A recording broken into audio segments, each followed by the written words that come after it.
నాయక్ గారిని, శ్రీ వెంకటేష్ గౌడ్ గారిని ఈ యొక్క పోస్టర్ను ఆవిష్కరించేందుకు కోరుతున్నాం.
ధన్యవాదాలు. శ్రీ రామచంద్రరావు గారిని మీడియాను ఉద్దేశించి మాట్లాడాల్సిందిగా కోరుతున్నాను. కూర్చోండి.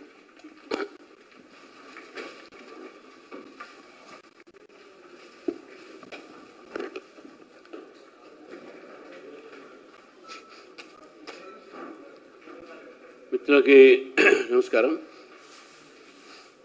ఇప్పుడే ఈ పోస్టర్ ఏదైతే ఇక్కడ ఆవిష్కరించడం జరిగిందో, ఈ వోకల్ ఫార్ లోకల్ అనేటటువంటి ఒక నినాదము శ్రీ నరేంద్ర మోదీ గారు, మన భారత ప్రధాని, దేశ ప్రజల్ని స్థానిక వస్తువులు, స్థానికంగా తయారైనటువంటి వస్తువుల్ని కొనేటటువంటి ఒక ఆన్వాయి మనం ఈ దేశంలో తీసుకొని రావాలి అనేటటువంటి ఒక ఆలోచన దేశ ప్రజల ముందు పెట్టడం జరిగింది. మనకు తెలుసు, మనం దేశంలో అనేకమైనటువంటి ఒక చేతి హస్తాలు ఉన్నాయి. దాన్ని హ్యాండీక్రాఫ్ట్స్ అనవచ్చు, హ్యాండ్లూమ్స్ కావచ్చు, లేకపోతే ఆర్టిక్ క్రాఫ్ట్ కావచ్చు, అనేక రకాలైనటువంటి ఒక ఈ వస్తువులని, దుస్తులని తయారు చేసేటటువంటి ఒక నైపుణులు మన దేశంలో ఉన్నారు. స్థానికంగా తయారు చేసేటటువంటి ఒక మనకు అనేకమైనటువంటి వస్తువులు కూడా ఉన్నాయి. ముఖ్యంగా బూరా నరసింహ గౌడ్ గారు భువనగిరి ప్రాతినిధ్యం వహించారు. మరి అక్కడ మీరు చూస్తే Bhuvanagiri handloom world famous, Gadwal handloom, Narayanpet, Kothakota, ఇవన్నీ కూడా తెలంగాణలో ఉన్నటువంటి ఒక అనేకమైనటువంటి ఒక హ్యాండ్లూమ్స్, చేతి నుంచి తయారు చేసినటువంటి ఒక ఏవైతే సిరిసిల్ల కానీ ఆ ప్రాంతం, ఇవన్నీ కూడా మనకు ఈరోజు అవి కొనక చాలామంది ఆ వృత్తిలో ఉన్న వాళ్ళు ఆత్మహత్యలు కూడా గతంలో చేసి చూసాం. మనం ఒక దేశంలో ఎంఎస్ఎంఈ పెంచాలన్నా, ఉద్యోగ అవకాశాలు కూడా పెంచాలన్నా స్థానికంగా మనం స్వదేశీ అనేటటువంటి మనం దాన్ని అమలుపరచాలి అనే ఆలోచన శ్రీ నరేంద్ర మోదీ గారి ఉన్నది. ఈరోజు ప్రపంచవ్యాప్తంగా కూడా మనది మ్యానుఫ్యాక్చరింగ్ ఎకానమీ కావాలి. మన దగ్గర వస్తువులు తయారు కావాలంటే స్థానికంగా అయినటువంటి వస్తువులు మనం తయారు చేసేటటువంటి దీంట్లో ఉండాలి. కాబట్టి స్వదేశీని మనం ప్రోత్సహించాలి అనేటటువంటి ఆలోచన భారతీయ జనతా పార్టీ ప్రజల్లో తీసుకోపోయే ప్రయత్నం. ఇటు ఖాదీ బట్టలు కానివ్వండి, ఇటు హ్యాండ్లూమ్ సంబంధించిన బట్టలు కానివ్వండి, మన దేశంలో తయారైన వస్తువులు కానివ్వండి, ఏదైతే తయారు కాలేవో అది వేరే మాట. కానీ తయారైతున్న వస్తువుల్ని మన స్థానికంగా వాళ్ళని మనం ఎంకరేజ్ చేయాలి అనేటువంటి ఆలోచన భారత ప్రభుత్వాన్ని, భారతీయులు ఉండాలి. Vocal for local, local to global. మనం ఎక్స్పోర్ట్ కూడా చేయాలి. నేను ఎక్స్పోర్ట్ చేసి మనకు వచ్చేటటువంటి ఫారెన్ ఎక్స్చేంజ్ కూడా పెరగాలి, మన ఫారెన్ ట్రేడ్ కూడా పెరగాలి. దీని ద్వారా మన వస్తువులకు బయట ఎంత ఈరోజు డిమాండ్ ఉందంటే నిజంగా మనం ఆలోచించాల్సిన అవసరం ఉంది. కాబట్టి తద్వారా మనం వోకల్ టు లోకల్ ఉంటే తప్పకుండా లోకల్ టు గ్లోబల్ అవుతాం. కాబట్టి స్థానికంగా మనం చేసేటటువంటి ఏ విధంగా ఉన్నా కానీ దాన్ని మనం ఎంకరేజ్ చేయాలని చెప్పేసి ఆలోచన నరేంద్ర మోదీ గారి ఉన్నది. దీని యొక్క ఈ ప్రభావం మన ఆర్థిక వ్యవస్థ మీద పడుతుంది. మనం ఒక సమాజంకు సందేశం కూడా ఇచ్చినట్టయితుందని చెప్పేసి కూడా నేను ఈరోజు మీ ద్వారా ప్రజల్ని కోరుతా ఉన్నాను. మనం ముందుగా స్వదేశీని మనం తప్పకుండా వాళ్ళని ఎంకరేజ్ చేద్దాం, ప్రోత్సహిద్దాం. మిత్రులారా, ఈరోజు సంబంధించినటువంటి ఏదైతే మనం పరిస్థితులు చూస్తూ ఉన్నాం దేశవ్యాప్తంగా కూడా, భారతీయ జనతా పార్టీ వచ్చినప్పటి నుంచి లెఫ్ట్ వింగ్ ఎక్స్ట్రీమిజం నిర్మూలన చేస్తామని చెప్పడం జరిగింది. దాని యొక్క దిశలో ఆపరేషన్ ఖగార్ తర్వాత జరిగిన పరిణామాల్లో ఈరోజు మహారాష్ట్రలో చాలా పెద్ద మావోయిస్టు నేతలు వాళ్ళు సరెండర్ కావడం జరిగింది.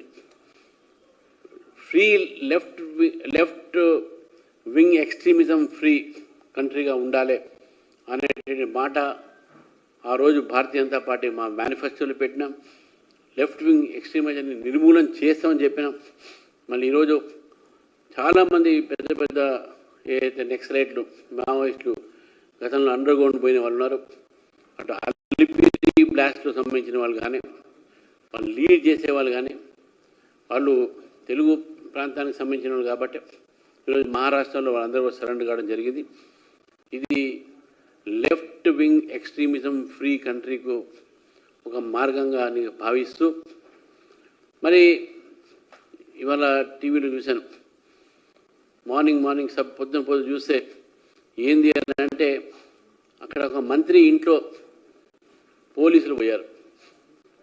వాళ్ళ మంత్రి కూతురు వచ్చి బయట చెప్తా ఉన్నారు, మేము ఏం చేయలేదు, చేసిందంతా పెద్దలు, ముఖ్యమంత్రితో సహా అందరి పేరు చెప్పుకుంటూ వీళ్ళు చెప్పడం జరిగింది. ఈరోజు కొండా సురేఖ గారి యొక్క ఏదైతే వ్యవహారం ఏది ఉందో వాళ్ళకి సంబంధించినటువంటి వారి ఓఎస్డీని అరెస్ట్ చేయడము, లేకుంటే ఎలిగేషన్స్ సిమెంట్ ఫ్యాక్టరీ ఓనర్ని బెదిరించి వసూలు చేయడము ఏది ఉన్నాయో, దీని అనంతరం ఇటు ఆరోపణలతో ప్రతి ఆరోపణలు కూడా వచ్చినాయి. ఏంటంటే దీంట్లో పెద్ద వాళ్ళ హస్తాలు ఉన్నాయి, పెద్ద మినిస్టర్లు ఉన్నారు, పెద్ద ముఖ్యమంత్రికి దగ్గర ఉన్న వాళ్ళు ఉన్నారు, వాళ్ళందరూ కూడా ఉన్నారని చెప్పేసి చెప్తా ఉన్నారు. భారతీయ జనతా పార్టీ మేము ముందే చెప్తా ఉన్నాం, కాంగ్రెస్ అంటే corruption, Congress is synonymous of corruption. ఈ రెండు పదాలు కాంగ్రెస్, కరప్షన్ ఒకే రకంగా పోతుంది. ఈ దేశంలో కాంగ్రెస్ పార్టీ ఉన్న రోజు కరప్షన్ ఉండే. కాబట్టి కరప్షన్ అండ్ కాంగ్రెస్ వారు చెప్పింది కొత్త కాకుండా కూడా ఈరోజు ప్రజల మధ్యన తీసుకొచ్చిన కొన్ని వివరాలు ఉన్నాయి, కొన్ని విశేషాలు కొన్ని చెప్పిండ్రు. ఈరోజు వెళ్ళబెట్టినటువంటి ఏదైతే అంశాలు ఉన్నాయో, ఎవరెవరు కరప్షన్ చేశారో మొత్తం కాంగ్రెస్ నాయకులు, ఈరోజు ఈ రాష్ట్రంలో ఉన్న కాంగ్రెస్ నాయకులు వాళ్ళు దీనిపైన వివరణ ఇవ్వాల్సిన అవసరం ఉంది. వాళ్ళ ఆస్తుల వివరాలు ఇవ్వాలి, వాళ్ళ బేనామీ వివరాలు ఇవ్వాలి, ఎవరెవరు ఎక్కడెక్కడి నుంచి ఎక్కడ ఎక్స్ట్రాక్షన్ చేశారు, ఎంతమంది దోచుకున్నారు. దోచుకునే ప్రభుత్వం అయిపోయింది ఇది. ఎక్స్ట్రాక్షనిస్టులు దోచుకుంటున్నారు, బెదిరిస్తున్నారు, బెదిరించి వసూలు చేస్తున్నారు, టికెట్లు కూడా వాళ్ళకే ఇస్తున్నారు, అది వేరే మాట. అన్నీ మీ ప్రభుత్వమే. ఈరోజు మనం కూడా చెప్పాను, మీది కాంట్రాక్టర్స్ ప్రభుత్వం, మీది కమిషన్ల ప్రభుత్వం, మీది కాంట్రాక్ట్స్ ఇచ్చే ప్రభుత్వం. ఇప్పుడు మీ ప్రభుత్వము ఎక్స్టార్షన్ చేసే ప్రభుత్వం, బలవంతమైన వసూలు చేసేటువంటి ప్రభుత్వం అయిపోయింది. కాంగ్రెస్ పార్టీకు ఈరోజు కాంగ్రెస్ ప్రభుత్వానికి కూడా తెలంగాణ ప్రజలకు వివరణ ఇవ్వాల్సిన అవసరం ఉన్నది. మీ మీద ఆరోపణ చేసింది ఎవరో మామూలు వ్యక్తి కాదు, మీ స్వయాన మీ క్యాబినెట్లో ఉన్న మంత్రి కుటుంబ సభ్యులు చేశారు. ఈ వ్యవహారం ఏంది? ఎన్నాళ్ళ నుంచి జరుగుతుంది? ఎవరెవరు ఎంత సంపాదించారు? కాంగ్రెస్ పార్టీ ఈరోజు తెలంగాణ ప్రజలకు వివరణ ఇవ్వాల్సిన అవసరం ఉంది. గత ప్రభుత్వం బీఆర్ఎస్ వాళ్ళు దోచుకున్నారు, వాళ్ళు ఇంకా ఇప్పుడు పంచుకుంటూ ఉన్నారు, ఇంకా గొడవలు అవుతున్నాయి వాళ్ళ మధ్యన పంచుకుంటంలో. మీరు కూడా ఏం చేస్తున్నారు? మీరు కూడా పంచుకునే ఇంట్లో క్రమంలోనే గొడవలు అవుతున్నాయని చెప్పి మేము పక్కా భావిస్తా ఉన్నాం. దోచుకున్న సొమ్ముని పంచుకోలేక దంచుకున్న సొమ్ముని ఈరోజు దానికోసం తన్నుకుంటున్నారు. మీరు ఈ దోచుకున్న సొమ్ము దంచుకొని ఈరోజు తన్నుకుంటున్నారు మీ ప్రభుత్వము. ఇటువంటి పరిస్థితి ఈరోజు తెలంగాణకు పట్టిందంటే తెలంగాణ తీసుకువచ్చింది ఒకటి దోచుకుంటారు, మాకు అవకాశం ఇప్పుడు వచ్చింది మేము దోచుకుంటామని. ఇది ప్రభుత్వం పరిపాలన ప్రజల గురించి ఆలోచించే ఏదైనా ఆలోచన ఉందా? ఈరోజు పెన్షన్లు రావట్లేదు ప్రభుత్వ ఉద్యోగస్తులకు, రిటైర్ అయిన వాళ్ళకు.